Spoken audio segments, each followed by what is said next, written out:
안녕하세요. 강남역 1번 출구 1분 거리 김종률 아카데미 원장 김종률입니다. 자, 날씨가 굉장히 좋았습니다. 그죠? 우리나라 가을 날씨 굉장히 좋은데 이제 한 일주일, 한 열흘 정도 남았을까요? 저도 지금 등산 애기들하고 등산 나갔다가 돌아와서 유튜브를 찍고 있습니다. 자, 화면 줄이고 토지 이야기 한번 해볼게요. 공장 이야기 할 건데 주의해야 될 것과 그리고 이 물건을 제가 답사갔던 이유, 좋게 보았던 이유 그런 거, 그리고 현재 진행은 어떤지, 그리고 여러분들이 추가로 조사했으면 어떤 게 했으면 좋겠다 싶은 게 어떤 건지 그것까지 이야기를 드려보겠습니다. 광주시 곤지암읍 봉현리 공장이 경매에 나왔고요. 토지가 480평이었고 위에 건물이 있고 이랬고요. 토지 이용계획 확인서를 보면 이 땅은 대부분이 다 농림지역의 농업진흥구역입니다. 다시 한번 이쪽에 보면 주거개발진흥지구 되어 있죠. 그럼 이 땅이 요렇게인데 요 밑에 조금만 계획관리지역이면서 주거개발진흥지구고 대부분의 땅은 농림지역입니다. 자, 그렇다면 농림지역의 지목은 공장용지이고 위에 있는 건물은 당연히 공장입니다. 자, 이랬을 때 농림지역의 농업진흥구역이고요. 그 위에 있는 공장은 어떤 공장이겠습니까?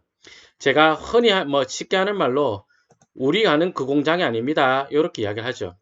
화면에 보시면 그냥 사진상으로 봐서는 우리가 아는 그 공장처럼 생겼죠. 그죠? 예, 그냥 우리가 흔히 이야기하고 있는 제조장처럼 생겼는데 이 공장은 그 공장이 아닙니다. 그럼 어떤 공장이냐? 예, 이 공장은 농업용 공장, 농업용 공장이니까 농업 그 1차 가공 공장 그런 겁니다. 화면 보시면 요 뒤에는 이 공장인데요. 이제 요 공장인데 우리 걱정할 수 있는 것은 뭐 몇 가지가 있는데 첫 번째는 이 경매 물건이 요게 나온 거예요. 여기 안쪽이. 그러니까 도로가 없죠. 화면에 보시면 요게 도로거든요. 이게 도로인데 안쪽 게 나왔고 요 진입로가 있는데 진입로는 경매에 나오지 않았죠. 그러면 낙찰받으면 이게 통행을 할 수 없는 걸까요? 또는 나중에 이거 이제 개발을 하려고 할 때 할 수 없는 걸까요? 그거는 이제 건축법 2조 1항 남목에 따른 도로 그 이야기인데, 제가 봤을 때, 저는 이게 지금 물건이, 중간에 취하가 돼버려가지고 깊이 있게 조사를 못했습니다.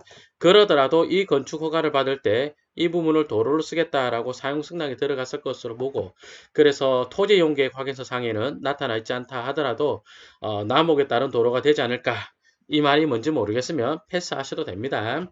자, 어차피 공법 공부는 여러분들이 체계를 잡기 위해서 한 번 더 공부를 해야 되는 거니까 그 이야기는 빼고요. 그러면 자, 농림지역인데 우리가 아는 그 공장이 아닙니다. 맞죠? 자, 그럼 이건 뭐냐? 이거는 농산물 1차 가공 공장인데 제가 답사 갔을 때 봤던 것이 이제 양파 껍데기 까가지고요. 잘라가지고 봉지에 담아서 이렇게 급식하는데 볶음밥 양파 있지 않습니까? 그런 거 만드는 재료를 만드는 그런 데였습니다. 그러니까 양파즙을 내린다든지 그런 데는 아니었어요. 그러면 제가 이 자리를 왜 좋다고 보았을까요? 왜 긍정적으로 보았을까요? 그 점에 대해서도 한 가지 말씀드려 보도록 하겠습니다. 우선 이 땅은 아까 토지용계 확인서에 보셨듯이 오른쪽으로가 주거개발진흥지구고 주거용지 A2 일어났네요. 이때 경매 나올 당시는 A2까지는 없었던 것 같은데 그냥 주거개발진흥지구 뭐 이런 말만 있었던 것 같습니다. 자, 그러면 이걸 왜 좋게 봤는지를 한번 보기로 하죠. 그러니까 봉현 1, 2, 요 동네는 주거개발진흥지구 계획관리지역인데 여기 광주 곤지암 요 동네가요. 굉장히 오지예요. 오지란 말은 좀 그런가요? 그런데 사실 정말 오지게 오지예요. 서울 쪽에서 가기가 교통편이 굉장히 안 좋았는데 그런데 말입니다. 어느 날 곤지암 역에 개통을 하더니 어느 날 성남 장원간 도로를 공사를 하더니 어느 날 제2용동 고속도로를 만들면서 곤지암 IC가 생겼죠.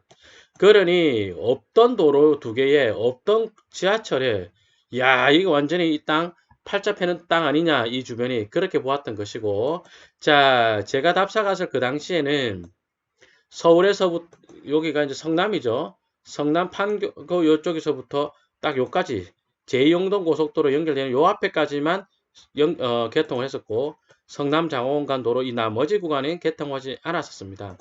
당시에 스카이뷰를 좀 보자면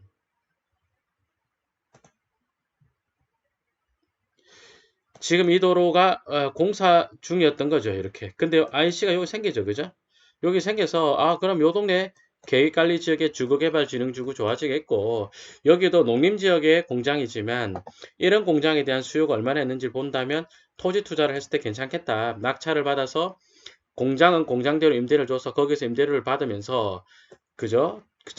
토지 가치가 올라가서 장래가 좋아지지 않겠냐 하는 것이 저희 예상이었습니다.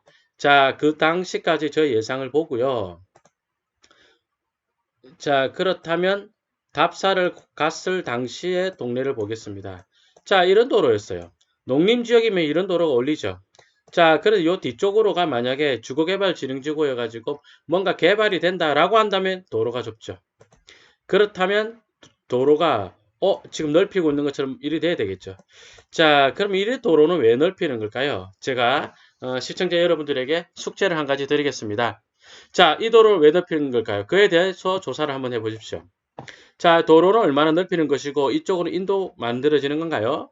하수관 매설하는 거 뭐 그런 것 같은데 도로도 확실히 넓히는 것 같습니다. 그럼 이 뒤쪽에 어떤 개발을 하고 있으며 그리고 한 가지 더 저 안쪽으로 개발이 어떻게 될까요? 라는 힌트는 주거개발진흥지구 그리고 주거용지 A2 돼 있고 이종지구 단위 계획구역 돼 있죠.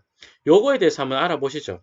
이거에 대해서 알아보면 여기를 이 동네를 어떻게 개발하겠고 뭐 그에 대한 내용을 좀 엿볼 수 있지 않겠습니까? 그죠? 그리고 나서 이 물건의 가치가 보이지 않겠나 하는 것이 저희 생각입니다. 그래서 공부는 예를 들어서 농림지역의 농업진흥구역이다. 그럴 때 공장은 우리가 알고 있는 그런 제조장 공장이 아닙니다. 그것까지 알고 있어줘야 되고요. 알고 있어야 되고 그리고 나서 얘네들이 토지 가격이 올라갈 때 다시 주거개발진흥지구가 있고 그 주거개발진흥지구가 개발이 되면서 그러면서 덩달아 땅값이 좋아지더라. 좋아지는 것은 고속도로 IC가 생기고 뭐 이런저런 것들 생기면서 이 타임부터 좋아지더라. 여러분들은 그런 사례를 많이 봐두고 있어야 저런 물건을 다음에 만났을 때 지체 없이 투자를 할 수 있게 될 것입니다. 자, 오늘 공부와 사례 섞어서 이야기를 해보았습니다. 도움이 되셨다면요, 좋아요와 구독하기 부탁드리겠습니다. 자, 이번 시간 여기까지 하겠습니다. 감사합니다.